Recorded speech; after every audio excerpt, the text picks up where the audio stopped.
honest, no clue. You don't know what it is? I know racism is systematic, no idea.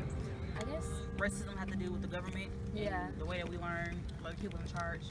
Yeah, it's a system built built against people of color, so that they don't have the same opportunities as white people. Yes. I think so. Yeah. So what is your definition? It's usually when it's kind of oh gosh, like basically when someone's like you see somebody with a different skin color or whatnot, you automatically make assumptions, or you put them into kind of a general profile, and you kind of have a confirmation bias. So you have like a opinion of something in your head of like what they should be or what they are, and a confirmation and anything they do at that point, like a systematic racism, is anything they do at that point is either to confirm your own bias or you ignore it. So I'm guessing that's kind of what systematic racism is. Okay. So systematic racism is racism set up by a certain by our organizational structure, right? Based on in America we have a structure to our government that creates forms of racism, right? Kind of even the war on drugs is a form of systematic racism, right? Where it attacks black people and tries to put young black men in jail, right? Not really. Not at all? No. Okay, so basically different organizations and systems like judiciary and educational systems have found a way to keep us, people of color, under a blanket. So basically all the opportunities and stuff white people have, we have to work harder to get to. You know what I'm saying? Yeah. My definition of systematic racism is basically where an organization or a company or just the general society basically creates opportunities and creates an environment where it's only conducive to create success for a certain demographic. It doesn't necessarily mean white or black, it doesn't necessarily mean boy or girl, but a lot of times it can be of different economical backgrounds, different financial backgrounds, different racial backgrounds, and a lot of times different religious backgrounds and stuff like that.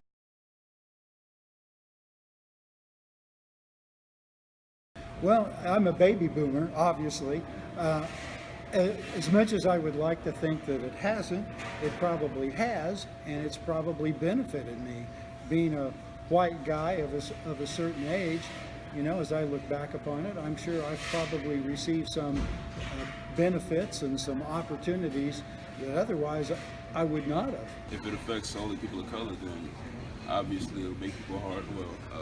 As far as job opportunities, education opportunities, I feel like that would affect us indefinitely. I think it's because since I am white, I have that kind of almost privilege of not having that affecting me, but I have friends who do have to go through that every day. I have a couple of friends who are Hispanic that are absolutely terrified that they're, because even though they are technically, they don't know if they were born here, they were born near the border. Right.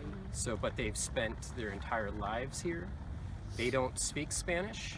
They are 100% American, yet they're absolutely terrified that they're going to get Deported somewhere they don't. yeah, even they're know. going to get put in Mexico where they don't even speak Spanish. They don't know anybody there. So, I mean, they're 100% American, but they're based solely on their skin color and where they were, the geography of where they were born. They're automatically pushed into a bracket where they're somehow lesser than other Americans. And so I guess that would be more of systematic discrimination. It has. I don't feel like it has affected me as an individual because I'm a white person, and I mean I feel like I reap some benefits from that. So you feel as though it affects you? No.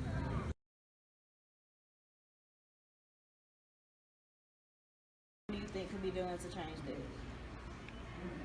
I think that's the harder question, right? Yes. Well, I think you're certainly doing the right thing right now by simply raising awareness in every conceivable way that you can. A problem like this is, in my view, at any rate, is so deeply embedded, it's almost an unconscious thing. And we need to accept that there's a problem. Be more educated on the numbers and that these things are actually going on, and it's not just people whining about it. Like there are actual numbers and facts there that can back up what's going on. Like, you can't explain why a black person is 2.5 times more likely to be shot unarmed by a police officer than their white counterpart, other than systematic racism. People in power acknowledge that it exists and change the system that's already in place to make it benefit other people.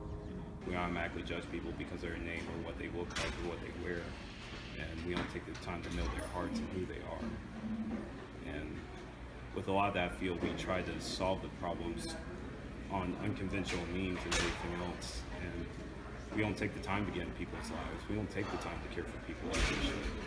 As somebody who's seen both sides of the coin being mixed, I felt racism from white people, but black people as well. Because nobody really took the time to know people for who they were. And I believe with a lot of things, a lot of that stuff's not going to change unless people really dig into each other's lives. And instead of staying on this surface level of friendship, they just, oh, how are you and everything, what's your name, that's it, that's all I know about you. It's like, tell me about your life, and how do you see things in the world? That's how I believe things can really start changing. I think this past weekend was a great example of that. With the White Lives Matter rally that happened and the great turnout that the city of Murfreesboro had compared to the nationalists that didn't show up in Murfreesboro. I think that provided a great example of how the people living just here in our own community are trying to fight that oppression and they're recognizing that people are aware of these other kinds of people that believe that one race is superior than the other one, which is definitely not true. But so I think Murfreesboro is doing a great job of awareness and getting rid of that oppression by bonding together just because we're all people. I mean, the only thing that we could do is we can oblige it, ask for it. We can't, riot or nothing like that. We don't get nothing we ask for anyways. Exactly. Right. So I think one of the biggest things that's important is having an understanding of what it is, understanding what it means to be in an environment where it wasn't created for you. It's not meant for you to be there. I went to a high school where it was a technology, engineering, and mathematics school, and most of the demographic was Indians, Asians, we had a lot of Africans, but as far as the black kids or even some of the Hispanic kids or even people that just were not typically seen in that type of environment, people didn't expect us to go there and thrive. I didn't stay there, and I wish I would have, because I feel like I could have been successful, but it was because I didn't think I was capable of it, that I wasn't pushing myself, and I was not successful at that school. And I think that one of the ways to help combat that is placing children at young ages in uncomfortable situations. You can't thrive where you're comfortable, and I think that if you put kids in situations that they don't normally see themselves in, then they become more comfortable with things that they're not used to. Exposure to opportunities that are not offered in their community, but not making it known that this is not available to them. Because a lot of people will say like, oh, I'm from the hood, we don't have that there. You could. And I think that that's something that a lot of people don't realize. Just because you don't have it and someone's willing to offer it to you doesn't mean that you can't go out and get it on yourself, on your own.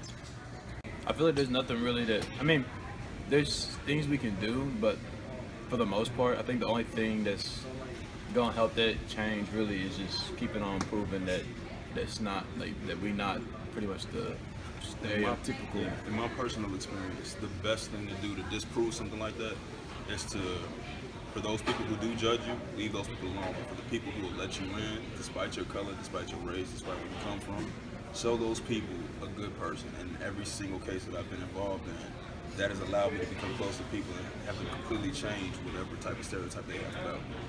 So, do you feel as though, based on the definition of systematic racism, do you feel like you contribute some of those features to other people, to white people? Do you feel like that we prejudge? Yeah. I try my best not to. I try not to, but I know I do. I feel like if it's unconscious. Like if I walk into a job interview and most of the time the person that's interviewing you is gonna be a white man, then automatically your whole demeanor, how you talk, like, I know I got an accent, but when I get to an interview, you know, you gotta sit up straight, Right. fix your tie, talk complete, like you can't talk, you try to hide the accent, hide how you usually talk. Cause I had somebody, I used to work at Applebee's, and I had somebody ask me, they was like, how'd you get hired here? And they was like, I said, what are you talking about? And she was like, you have an accent. She said, your accent's unprofessional. I was like, how is the accent unprofessional? Well, But you know, so you just gotta watch who you with, and watch pretty much it depends on the job, who your clientele is pretty much, but. Not only as a woman, but as a black woman, I was taught that there's nothing that you can't do, and regardless of whatever societal, stereotypes that are placed upon you, it is up to you and it is up to the people around you to see past that and to actually want to allow you the opportunities to be whatever it is that people think you can't be.